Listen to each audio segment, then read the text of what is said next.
Itong ginawa natin mga kapakyers, naggawa tayo ng panglinis ng ating parawing pins. Yung ginamit natin is powder na sabon at yung Sunrox. Lagyan natin ng tubig at i-mix natin ng mayos upang bumula. Ito yung pinupunas natin sa mga tubo, no? Para malinis, yung para makuha yung mga alikabok at mga kalawang. Ginagawa natin ito palagi tuwing may ipapasok tayo na inahin na malapit na mga anak.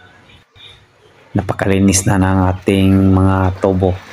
Yung mga natira nating sabon, isaboy natin sa mga sa mga dingding at sahig